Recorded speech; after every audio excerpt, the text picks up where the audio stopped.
Hello, my name is Shulamit, and I'm the creator of the MediSounds process. Every Sunday at noon, I host a Zoom meeting for us to explore wisdom teachings and experience the healing power of MediSounds. These meetings are made possible by generous donors. Please help this site thrive by liking and subscribing, and please join our newsletter at greatoctave.com to receive notices of our events.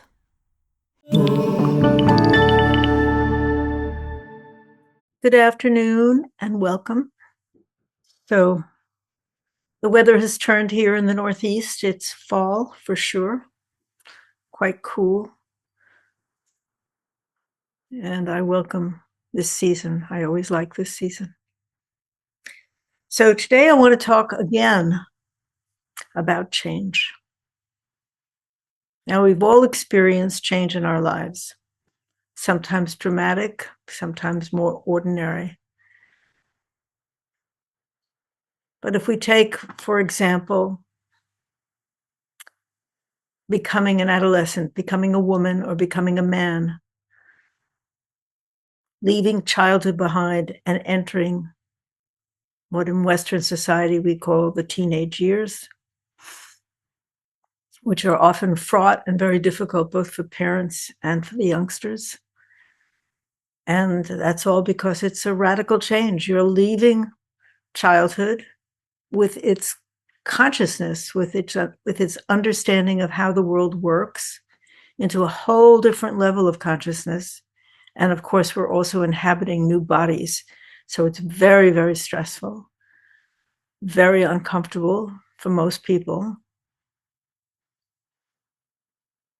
But at the same time, it's natural, it's normal, it's welcome, because this is the course of life. We do grow up, we do leave childhood to become men and women. So it's supported by the society, and we may struggle with it. Most of us do. But it's something that's, I suppose, ordinary, right? I mean, it's extraordinary, but it's also ordinary. So you have to change your point of view, and you have to change your language, and you have to change the way you relate to people. And when you get to high school, it's, a difficult passage. There are cliques, there are ways to behave, there are clothing that you should wear to identify yourself as being part of a particular tribe.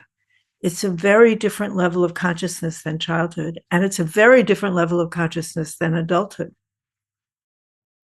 There are other changes. There are changes throughout life, transitions from teenage life to adulthood, for example. But then there's sudden change. If there's a tragedy that occurs, if someone dies, perhaps there's a loss of income. And each time you have to adapt. And you learn something. Sometimes the lessons you have turn your point of view about life completely upside down and cause you to change direction. I was living in the suburbs. I had been married for more than a decade when I got separated and ultimately divorced. And all the people that I knew, with the exception of one, all the people I knew, my entire social network disappeared. Nobody wanted to talk to me. And I remember thinking, what have I been doing all these years? What kind of people I've been associated with, that it's so shallow, that going through a transition, shined a light on how shallow and basically deceptive the life I was leading to myself, deceiving myself. And I changed course. I changed course because of that. It was a pretty dramatic change. Okay, so these are things we encounter in life. But we are now about to enter a time which is widely predicted by people who are brilliant and knowledgeable and and close to the sources of power and change. We are now about to enter into a period of radical shifts through the offices of artificial, or some people call it alien intelligence, which apparently can learn from its own mistakes, and it can advance on its own, and it can communicate with other machines, and it could do things that are not what we consider proper. It can lie, it can deceive, it can act differently than what we tell it. It doesn't have ethical guardrails, etc. So many of us know what the danger is, and I don't need to repeat it, except to say that it is predicted that over the next 5 years, huge numbers of people will lose their jobs. And not only their jobs, but their skill level will not be something that anybody wants. We, in fact, run the risk of being completely irrelevant. And there are other changes, other challenges, which you're also very well aware of, which are putting pressure on us as individuals and as a society. And these can be geopolitical, they could be nuclear war, they could be cyber terrorism, they could be environmental catastrophe. I mean, there are a lot of simultaneous difficulties, and we don't know how it's going to turn out. So what can we do as individuals? People are attempting to make changes in the way AI operates, to make them more ethical, to put more guardrails on. People are still struggling to contain environmental damage, even though our country under the current administration has turned its back on those issues. But we're still left with our lives, with our sense of meaning and purpose, which may be denied to us if we lose our ability to work, our sense of identity, our sense of any hope of a cohesive society. Now, this may all turn out very well in the long term, but in the short term, in the interim time, there's definitely going to be upsets of a very significant nature. So what is it that you can do? While this is no guarantee of success or immunity from the difficulties that are coming, it is important to be clear-eyed, to not allow your emotions, your fear, your anxiety, your suspicions to interfere with your ability to listen to your environment and to listen to what's going on and to be clear so that you can choose the best path for yourself and for your loved ones. As I said, it's no guarantee, but it's a damn sight better than panicking.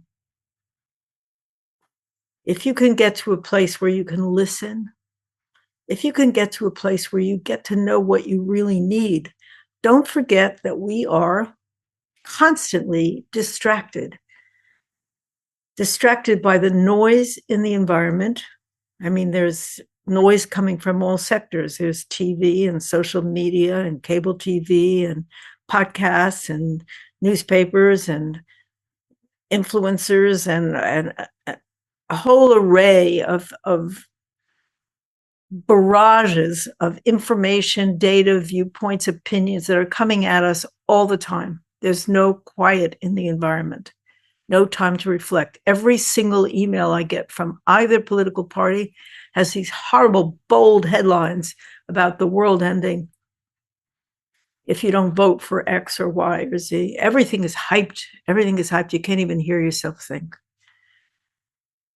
And in addition to that, we have our entertainment diversions. We have streaming video. We have film. We have celebrity culture. It's possible to never have a moment of silence and to keep yourself occupied with all of this noise. And in the process of that, lose yourself, not know who you are. Loss of meaning is a real threat in what's about to happen. Because for most people, they are defined by their jobs and by their roles. If you take away jobs, skills, etc., and the ability to make income and provide and whatever, there's a collapse of meaning. But is that who we are? Are we a function of the jobs we do? of our skill. Skills are often acquired over lifetimes, not just knowledge workers, but people who fix your equipment and keep your computers running and so on. These skills can be acquired over lifetimes and then become completely meaningless in the marketplace. This is not the first time that's happened. It certainly happened in the Industrial Revolution when farm workers went into factories. The difference today is there may not be a place to retrain to. Maybe eventually, but initially there may not be a place to go to redefine, to recalibrate. Everybody might be completely, or most people might be completely bewildered. So this is where the ancient teachings, and I'm talking about from every stream of knowledge, from every religious, from every tribal point of view, people have been grappling with this stuff since the beginning of time. And they have methodologies which they offer, which can be followed. And today, of course, we're very familiar with meditation, which is written about. And I mean, this wasn't true 30 years ago, but it's true now. And the meditations can vary in their type. They can be silent, they can be observing thoughts, they can be through sound. There is a lot of different meditations. And the meditations, their aim is to get you to either quiet yourself so that you can connect with something greater than your concept of yourself. Or it might help you in the case of Vipassana to learn about yourself and how you think and what you think about. These are all methods for freeing you from the constriction that's placed on you by society, by the noise, by expectations of us, by people telling us how it is all the time. To get to your own authentic self, to know what you actually feel, what you actually want. And why is this important in a time of change? Well, because you're basically stripping away falsehoods. You may be terrific at what you do, but you're also more than that. And if it's taken away, there are other levels that you can draw from and come to your authentic connection. Because what will be required, at least from my point of view, and I'm certainly not the only one who's suggested this, is a more authentic connection to yourself, which allows you to behave more properly in the world with trust, with your eyes wide open, and with a connection to community, to rebuild our communities, to rebuild a reliance on the truth of our hearts. It's very clear, and I'm sure you've all heard about it, that it is entirely possible to create, well, you can take anybody. You can take Donald Trump, or you can take, I don't know, Meryl Streep or Oprah Winfrey. I mean, this has already been done. You can take their images, you can take their voice, you can sync the voice to their lips, and you can get them to say anything that you want. And it's false. So we are in a position where we're not going to be able to believe what is presented to us as truth. The evidence of our eyes will no longer be reliable evidence. This is going on right now. People make fake videos of events that never occur, depending on which side they're on. Eyes wide open, but also hearts open. The wisdom of the heart can be gained through meditative practices, and they're not all sitting meditation. It can be an activity that you are involved in, but that you are totally involved in when you do it, so that you are not, the you of you is not present. It could be gardening or cooking or athleticism. It can be a lot of different things. As you know, my path has been based on acquiring self-knowledge through self-observation techniques and sound meditation, which is in which you use your own voice.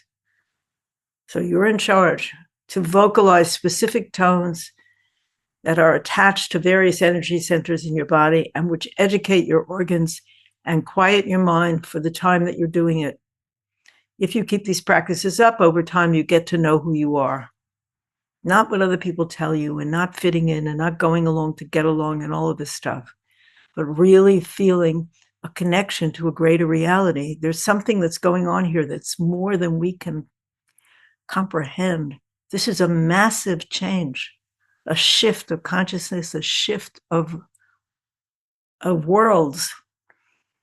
And this has been foretold in many different traditions in their prophecies.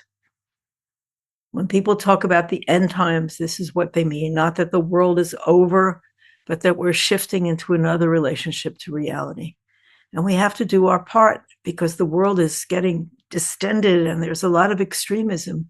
And the people who can keep their center have a huge impact on the people around them and carry through principles of decency and kindness and compassion when this is all said and done, when everything calms down.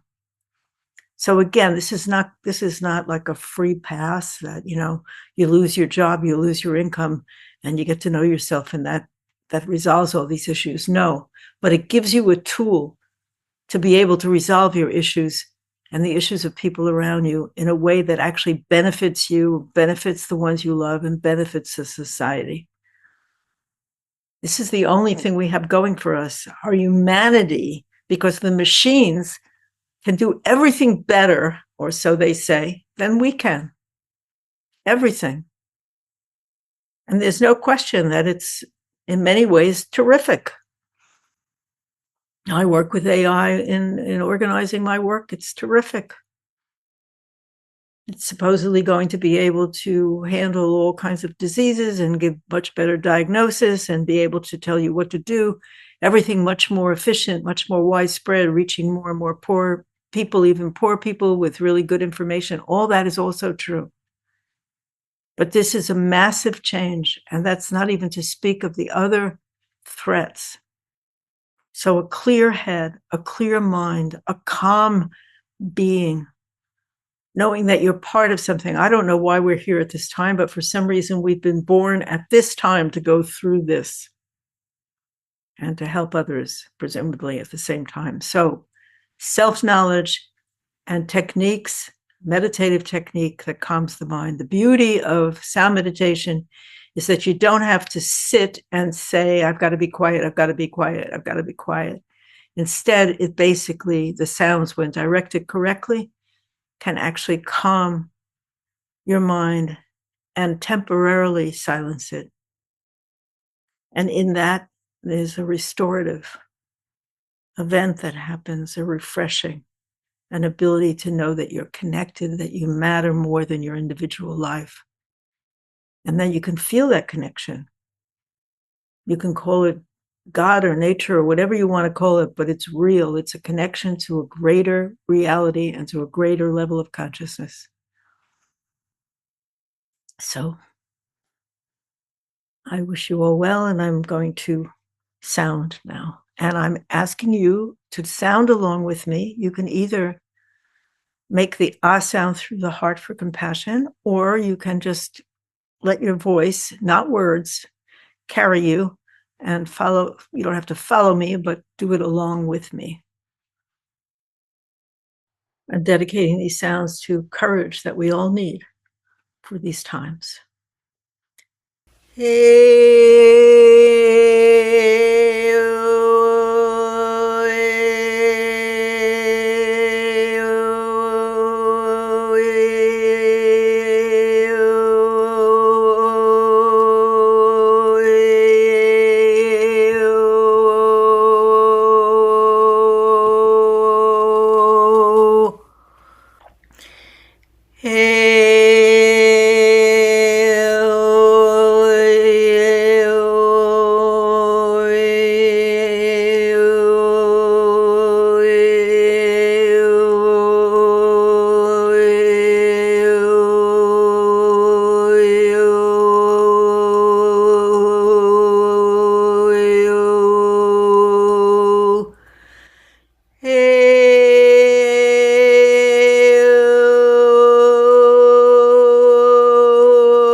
Thank you for joining me today and being part of our community. I invite you to join us every Sunday at noon Eastern Time for the full live experience. Wishing you a wonderful week, and I look forward to connecting with you soon. Please don't forget to like, subscribe, and share. Visit greatoctave.com for more details about these webcasts, our newsletter, donations, and more.